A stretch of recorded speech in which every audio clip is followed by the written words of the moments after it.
നമ്മുടെ ഇന്നത്തെ യാത്ര നെടുങ്കായം എന്നൊരു ഉൾക്കാട്ടിലേക്കാണ്. ഇത് സ്ഥിതി ചെയ്യുന്നത് കരിമ്പുഴ വന്യജീവി സങ്കേതത്തിലാണ്. ഇതാണ് അതിൻ്റെ ഒരു പ്രവേശന കവാടം. ഇവിടുന്ന് ടിക്കറ്റ് എടുത്ത് വേണം പോവാൻ. വാഹനത്തിന് സെപ്പറേറ്റ് ടിക്കറ്റ് എടുക്കണം, അല്ലെങ്കിൽ നെടുങ്കായത്തേക്ക് ഒരു 2 കിലോമീറ്റർ നടക്കാണ്ട്. ഓക്കെ, അപ്പോൾ 2 ടിക്കറ്റ് എടുക്കുകയാണെങ്കിൽ നമുക്ക് വാഹനം കൊണ്ട് തന്നെ ഇവിടെ എത്താൻ പറ്റും. ഞാൻ ബൈക്കിലായതുകൊണ്ട് ബൈക്ക് എടുത്ത് ഇവിടേക്ക് വന്നു. ഇവിടെ തുടക്കത്തിൽ തന്നെ നമുക്ക് കാണാൻ പറ്റുന്നത് ഡേവിസൺ ബംഗ്ലാവാണ്. അതായത് 1930 കാലഘട്ടങ്ങളിൽ ഇവിടെ ഉണ്ടായിരുന്നൊരു ബ്രിട്ടീഷ് എഞ്ചിനീയർ ആയിരുന്നു ഡേവിസൺ. അപ്പോൾ ആള് സ്റ്റേ ചെയ്തിരുന്ന ബംഗ്ലാവാണിത്. കുറച്ച് ഉയരത്തിലാണ്, നല്ല വെയിൽ കൊണ്ട് നടക്കാനൊന്നും വലിയ സുഖമില്ല. ഫ്രണ്ടിൽ തന്നെ വലിയൊരു ബോർഡ് വെച്ചിട്ടുണ്ട്, ഇൻസ്പെക്ഷൻ ബംഗ്ലാവ്, അങ്ങനെയാണ് അതിൻ്റെ പേരിട്ടുള്ളത്. അത് ടൂറിസത്തിൻ്റെ ഭാഗമായിട്ട് ഇട്ടുള്ളതായിരിക്കും. അവിടെ വെച്ച് ചേച്ചി മുറ്റൊക്കെ വൃത്തിയാക്കുന്നുണ്ട്. ഇതിപ്പോൾ ഒരു ഗസ്റ്റ് ഹൗസ് ആയിട്ടാണ് നിലകൊള്ളുന്നത്. ഗസ്റ്റ് ഹൗസ് എന്ന് പറഞ്ഞു കഴിഞ്ഞിട്ടുണ്ടെങ്കിൽ ഫോറസ്റ്റ് ഓഫീസേഴ്സും അവരൊക്കെ ഒരു സ്റ്റേ സെറ്റപ്പാണ്. നമ്മളിപ്പോൾ ഇനി പഴയ പോയിന്റിലേക്ക് തന്നെ മറന്നു വരികയാണ്. അപ്പോൾ ഞാൻ തുടക്കത്തിൽ ഇത് കാണിച്ചെന്നല്ലോ, വീഡിയോയുടെ അവസാനത്തേക്ക് വെച്ചില്ല. കാരണം ഇനി നമ്മൾ നേരെ ഉള്ളിലേക്കാണ് പോവുക. അപ്പോൾ ഇനി ഇതിപ്പോൾ അവസാനം കാണിക്കേണ്ടെന്ന് വെച്ചു. അങ്ങനെ നമ്മൾ പിന്നെ ഒരു സ്റ്റാർട്ടിങ് പോയിന്റിലേക്ക് എത്താണ്.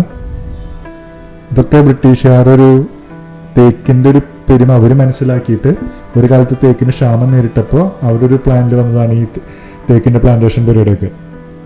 ഓക്കെ, കാരണം അവരാവശ്യങ്ങൾക്കൊക്കെ തേക്ക് വളരെ യൂസ്ഫുൾ ആയിരുന്നു. കാരണം അത് ഇന്ത്യൻ കാലാവസ്ഥയ്ക്ക് അല്ലെങ്കിൽ കേരളത്തിലെ കാലാവസ്ഥയ്ക്ക് വളരെ സ്യൂട്ടബിൾ ആണ്. തേക്ക് നല്ല സ്ട്രോങ് ആണ്, കുറേ കാലം ഈട് നിൽക്കുകയും ചെയ്യും. ഓക്കെ, നിലമ്പൂർ തേക്ക് എന്ന് പറഞ്ഞാൽ തന്നെ ലോകത്ത് അറിയപ്പെടുന്ന ഒരു സെറ്റപ്പാണ്. അപ്പോൾ ഇവിടെ ഫസ്റ്റ് കാണുന്നത് ഒരു ബ്രിഡ്ജാണ്. ഈ ബ്രിഡ്ജ് ഉണ്ടാക്കിയുള്ളത് ഈ ഡേവിസൺ എന്ന് പറഞ്ഞൊരു ബ്രിട്ടീഷ് എഞ്ചിനീയറാണ്. അപ്പോൾ ആൾ ഈ ബ്രിഡ്ജ് ഉണ്ടാക്കിയുള്ളത് 1933 നമുക്ക് അതിൻ്റെ കൺസ്ട്രക്ഷൻ കണ്ടാൽ അറിയാം. ഇവിടെ അടുത്ത് ഫോറസ്റ്റ് ഓഫീസേഴ്സൊക്കെ ഇരിക്കുന്നുണ്ട്. ഫോറസ്റ്റ് ഓഫീസറല്ലേ, ഗാർഡുകൾ. അപ്പോൾ അവർ ഈ പുഴയിലേക്ക് ഇറങ്ങണ്ടെന്നാണ് പറഞ്ഞുള്ളത്. ബാക്കി റെസ്ട്രിക്ഷൻസ് ഒന്നുമില്ല. അപ്പോൾ അത്രയ്ക്ക് വെള്ളമില്ല, അടിയൊഴുക്കുണ്ടോ നമുക്ക് മുകളിൽ നിന്ന് നോക്കി പറയാൻ പറ്റില്ല. മുകളിൽ നിന്ന് കാണുമ്പോൾ വളരെ ശാന്തമാണ്.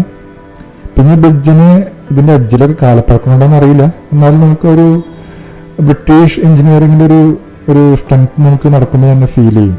അതിൻ്റെ അവരൊരു സ്ട്രക്ചറും അവരൊരു ക്വാളിറ്റി ഒക്കെ നമുക്ക് നടക്കുമ്പോൾ തന്നെ ഫീൽ ചെയ്യും. കാരണം അക്കാലത്ത് മറ്റേ ഈ പുഴയുടെ അപ്പുറത്ത് നിന്ന് തേക്ക് മുറിച്ചിട്ട് ഇപ്പുറത്തേക്ക് കൊണ്ടുവരാൻ വേണ്ടിയിട്ടാണ് ഈ ബ്രിഡ്ജ് ഉണ്ടാക്കിയുള്ളത്. ഓക്കെ, കരിമ്പുഴ എന്ന് പറയുന്നത് പാണ്ടിപ്പുഴ എന്നും പറയും. ഇത് നിലമ്പൂർ കഴിഞ്ഞിട്ടുണ്ടെങ്കിൽ ചാലിയാറിൽ ജോയിൻ ആവും. ഇതതിൻ്റെ ഒരു കൈവഴിയാണ്. നമ്മൾ കുറച്ച് നേരം പാലത്തിൽ കൂടെ തന്നെ കുറച്ച് നടക്കാണ്ട്. നല്ല വെയിലാട്ടോ. ഞാൻ എൻ്റെ മുമ്പിൽ 2 പേര് നടന്നു പോകുന്നുണ്ട്. അവരും വെയിൽ കൊണ്ട് നടക്കുന്നതാണ്. കുട എടുത്തില്ല, ഇങ്ങനെ വിചാരിച്ചില്ല. പിന്നെ അപ്പുറത്തേക്ക് കിടക്കുകയാണെങ്കിലും ഇതേപോലത്തെ ഒരു അവസ്ഥയാണ്, നല്ല വെയിൽ. പിന്നെ തേക്ക് എന്ന് പറയുന്നത് നമുക്ക് ഇന്നും നല്ലൊരു വില ഉള്ളതാണ്. നമ്മുടെ വീട്ടിലൊക്കെ കട്ടില വയ്ക്കാനും മറ്റേ കട്ടിൽ പണിയാനും വാതിൽ പണിയാനൊക്കെ തേക്ക് ഇന്ന് യൂസ് ചെയ്യുന്നുണ്ട്. ഞാൻ കണ്ടില്ലേ, തേക്കുകൾ ചുറ്റും തേക്കുകളാണ്. തേക്കിൻ്റെ പ്രത്യേകത വെച്ചിട്ടുണ്ടെങ്കിൽ വേനൽക്കാലം ആകുമ്പോൾ അതിന് മുകളിൽ ഇലയൊന്നും ഉണ്ടാവില്ല, ഭയങ്കര ബ്ലാങ്ക് ആയിട്ടാണ് നിൽക്കുക. അതിൻ്റെ ഇലയൊക്കെ നിലത്ത് കൊണ്ട് കൊടുക്കുന്നുണ്ടാവും. തേക്ക് എന്ന് പറയുന്നത് ഒരു തരത്തിൽ കാടിന് അത്രയും യൂസ്ഫുൾ അല്ല. കാരണം മറ്റേ ഭൂമിയിലേക്ക് വെളിച്ചം, സൂര്യൻ്റെ പ്രകാശം കറക്റ്റായിട്ട് എത്തില്ല. കാരണം അത് വലിയ ഇലയാണ്, ഇത് ഫുള്ള് കവർ ചെയ്ത് കൊടുക്കും വേനൽക്കാലത്ത്. അപ്പോൾ അത് കാടിന് സ്യൂട്ടബിൾ അല്ല. പക്ഷേ അന്നത്തെ കാലത്ത് തേക്കിന് വളരെ ക്ഷാമം നേരിട്ടുകൊണ്ടും അത് ഒരു പ്ലാന്റേഷൻ തുടങ്ങുന്നുള്ളൂ. പിന്നെ അവർക്കൊരു ബിസിനസ് തോന്നാറ് ബ്രിട്ടീഷ്, എന്ന് പറയുമ്പോൾ അവരൊരു ബിസിനസ് പരിപാടിക്ക് വേണ്ടിയിട്ടായിരിക്കും. പെട്ടെന്ന് ക്ഷീണിക്കുന്നു തോന്നുന്നുണ്ട്, ഉള്ളിലേക്ക് എത്തുമ്പോഴേക്കും നല്ല ക്ഷീണം വരും. എൻ്റെ പേര് ഭയങ്കര അവർ നല്ല ചില്ല് ചെയ്ത് നടന്നു പോവുകയാണ്. അപ്പം ഞാനവരെ പിന്നാലെ പോകുന്നുണ്ട്.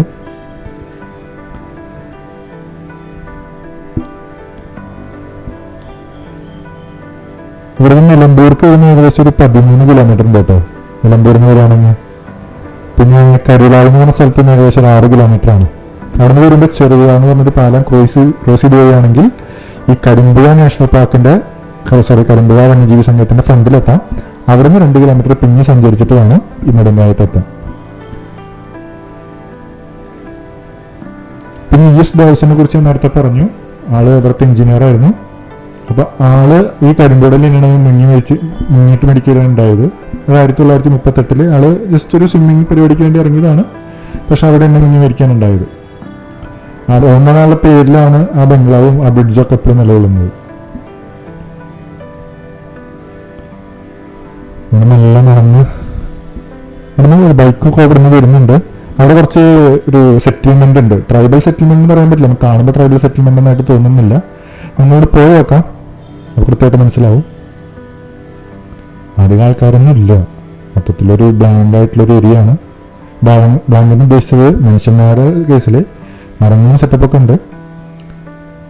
നേരെ അങ്ങോട്ട് റെസ്ട്രിക്റ്റഡ് ആണ്, അവിടേക്ക് പോകാൻ പറ്റില്ല. അങ്ങനെ ഏകദേശമുള്ളത് ഇവിടെ ഒരു ചെറിയൊരു ഒറ്റ ബിൽഡിംഗ് ഉണ്ട്. എനിക്ക് തോന്നുന്നത് ഇത് ഫോറസ്റ്റ് ഗാർഡ്സിൻ്റെ വല്ല ഒരു റൂം സെറ്റപ്പ് ആയിരിക്കണം. ആ വലത്തോട്ടുള്ള വഴിയിലേക്ക് പോകാൻ പറ്റില്ല, അവിടേക്ക് പെർമിറ്റില്ല.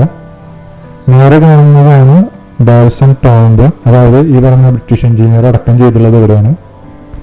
അദ്ദേഹത്തിൻ്റെ ഭാര്യയാണ് അങ്ങനെ പറഞ്ഞിട്ടുണ്ടായിരുന്നതാണ് ചരിത്രം. അദ്ദേഹത്തിൻ്റെ ഭാര്യ പറഞ്ഞത് ഈ ഡാവ്സനെ ഇവിടെയാണ് ഏറ്റവും ഇഷ്ടപ്പെട്ട സ്ഥലം, അപ്പോൾ ഇവിടെ തന്നെ അടക്കം ചെയ്തതെന്നൊക്കെ പറഞ്ഞിട്ടാണ് ഇവിടെ അടക്കം ചെയ്തത്. ഇത് വളരെ പോപ്പുലറാണ്. ഫ്രണ്ടിലും അതിൻ്റെ ഹിസ്റ്ററി ഒക്കെ എഴുതിയിട്ടുണ്ട്. അവിടെ ജനിച്ചതും എന്തായിരുന്നു, ബ്രിട്ടീഷ് എഞ്ചിനീയർ ആയിരുന്നു. അവിടെ ഒരു ചെറിയ ഫോട്ടോയും വെച്ചിട്ടുണ്ട് സൈഡിൽ. 1938 മരിച്ചത്, 1897 ജനനം. നമ്മള് ചെറിയൊരു കല്ലാണ് നമുക്ക് കാണുന്നത്, അതിനടിയിലായിരിക്കണം. പിന്നെ ഇത്രയും കാലമായില്ലേ, ജസ്റ്റ് ഒരു മോണുമെന്റ് പോലെ അവർ കീപ്പ് ചെയ്യണമെന്നുള്ളൂ. ഈ കല്ലിൻ്റെ മുകളിൽ എന്തൊക്കെ എഴുതിച്ചിട്ടുണ്ട്.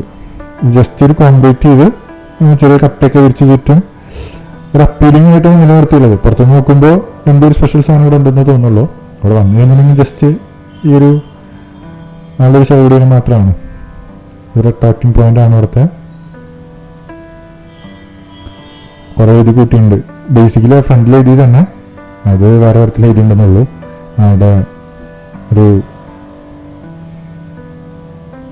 പിന്നെ നമ്മളിപ്പോൾ ഇവിടുന്ന് തിരിച്ച് നടക്കുകയാണ്. അതിൻ്റെ തൊട്ടടുത്തുള്ള വഴി കൂടെ ഇവിടെ കുറേ വീടുകളും സെറ്റപ്പൊക്കെ കാണാൻ കേട്ടോ. വീടുകൾ എന്താണെന്ന് വെച്ച് കഴിഞ്ഞാൽ അറിയില്ല. ഇവിടെ ട്രൈബൽ ഏരിയ ആണ്, അത് ഗവൺമെൻറ് അലോട്ട് ചെയ്ത് പണിതുന്ന വീടുകളാണ്. റൈറ്റ് സൈഡിൽ തന്നെ ഒരു ഗ്രൗണ്ട് ഉണ്ട് കേട്ടോ, ഒരു ഫുട്ബോൾ ഗ്രൗണ്ട് ഉണ്ട്.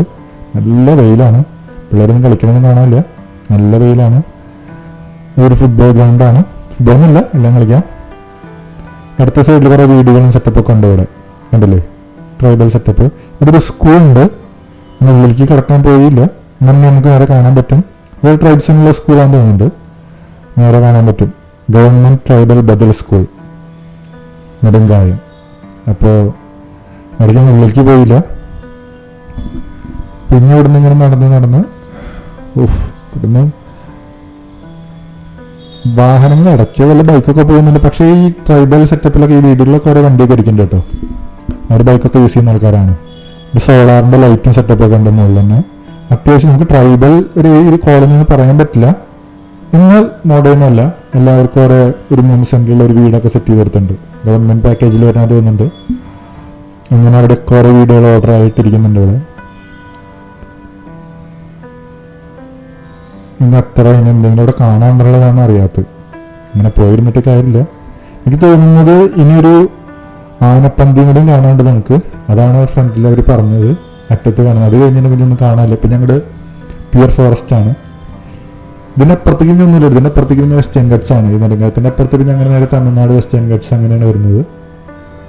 നെടുങ്കായത്തിൻ്റെ ഉള്ളിലേക്ക് പിന്നെ പോയി കഴിഞ്ഞാൽ പ്യുവർ ഫോറസ്റ്റ് ആണ്, റിസർവ്ഡ് ഫോറസ്റ്റ് ആണ്. നമ്മൾ വീടുകളൊക്കെ കണ്ട് ഒരു യാത്ര. തണലൊന്നും പറയാമല്ലോ, മൊത്തത്തിൽ കേരളത്തിൽ നല്ല ചൂടായ കാരണം ഇവിടെ തന്നെയാണ് അവസ്ഥ. ഒരു ഡ്രൈ റെയിൻ ഫോറസ്റ്റ് എന്നാണ് പറയുന്നത്, പക്ഷെ ഇവിടെ എത്തുമ്പോൾ നമുക്ക് ഫീൽ ചെയ്യുന്ന ഒരു ഡ്രൈ ഫോറസ്റ്റ് ആയിട്ടാണ്. നെടുങ്കായം റെയിൻ ഫോറസ്റ്റ് എന്നാണ് പേര്.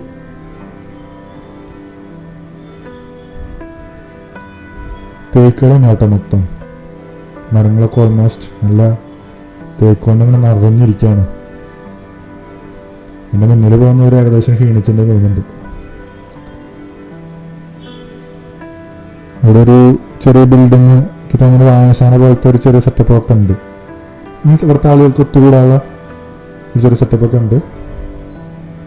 എൻ്റെ മുമ്പിൽ പോകുന്നവരോട് ഞാൻ ചോദിച്ചപ്പോൾ അവർ വെറുതെ റാൻഡായിട്ട് ഇറങ്ങിയതാണ്. അവർ ഈ നാട്ടുകാർ തന്നെയാണ്. അവർ ജസ്റ്റ് റാൻഡായിട്ടൊരു കാറെടുത്തൊരു യാത്രയ്ക്ക് ഇറങ്ങിയതാണ്. ഈ കാണുന്നതാണ് ആനപ്പന്തി. ഇവിടെ അടുത്തൊരു ട്രൈബൽ കോളനി ഉണ്ട് കേട്ടോ, ചോലനായിക്കാർ എന്ന് പറഞ്ഞ ട്രൈബൽ കോളനി ഉണ്ട് ഇവിടെ അടുത്ത്. അതാണെന്ന് എനിക്കറിയില്ല, പക്ഷെ ഇവിടെ അടുത്തുണ്ട്, ഞാൻ കേട്ടിട്ടുണ്ട്. അത് എന്ന് വെച്ചിട്ടുണ്ടെങ്കിൽ ഏഷ്യയിലെ അവശേഷിക്കുന്ന ഗുഹാവാസികളാണ് അവർ. ഏകദേശം 300 ആൾക്കാർ മാത്രമേ ബാക്കിയുള്ളൂ. അവർ ഇതിനോട് ചേർന്നിട്ടാണ് ജീവിക്കുന്നത് ഈ നെടുങ്കായം ഫോറസ്റ്റിൽ. അപ്പോൾ ഇതാണ് ആനപ്പന്തി. ആനപ്പന്തി എന്ന് പറഞ്ഞു കഴിഞ്ഞിട്ടുണ്ടെങ്കിൽ ആനകളെ മെരുക്കുന്ന ഒരു സ്ഥലം ബ്രിട്ടീഷുകാർ സ്റ്റാർട്ട് ചെയ്തതാണ്. ആ സമയത്ത് ബ്രിട്ടീഷുകാരുടെ കാലത്ത് ആനകളെ മെരുക്കാൻ യൂസ് ചെയ്യുന്ന ഒരു സെറ്റപ്പാണ്. ഇന്ന് നമ്മൾ ഈ ആനകളൊക്കെ പിടിക്കുമ്പോൾ ഒരു കേജ് ഉണ്ടാക്കില്ലേ, അതേപോലത്തെ മറ്റൊരു ഉണ്ടോ ആനപ്പന്തി, എലിഫന്റ് ക്രാൾ. ഫുള്ള് തേക്കൊണ്ട് തന്നെ ആയിരിക്കണം, ചുറ്റും മരം കൊണ്ടാണ്. 1-2 ആനയ്ക്കൊക്കെ നിൽക്കാനുള്ള സ്ഥലമുണ്ട് ഉള്ളിൽ, നല്ല രീതിയിൽ സെറ്റ് ചെയ്തുള്ളതാണ്. ഏകദേശം ഒരു 5 എണ്ണമൊക്കെ ഉണ്ടായിരുന്നു പറയുന്നത് ആ ടൈമിൽ. ബ്രിട്ടീഷുകാരുടെ കാലഘട്ടത്തിൽ ഏകദേശം ഇവിടെ ഒരു 5 ആനപ്പന്തികളുണ്ടായിരുന്നു അവിടെ ഈ നെടുങ്കായം ഫോറസ്റ്റിൽ മാത്രമായിട്ട്. ഏകദേശം ഒരു 41 ആനകളെ വരെ ഒരേ ടൈമിൽ ട്രെയിൻ ചെയ്തിരുന്നു ഇതിൻ്റെ ഉള്ളിൽ. ഞാൻ എന്തായാലും തിരിച്ചു പോകാനുള്ളൊരു പ്ലാനാണ്. ഇപ്പോൾ നല്ല വിശപ്പുണ്ട്. അപ്പോൾ വീഡിയോ കണ്ട എല്ലാവർക്കും നന്ദി, നമസ്കാരം.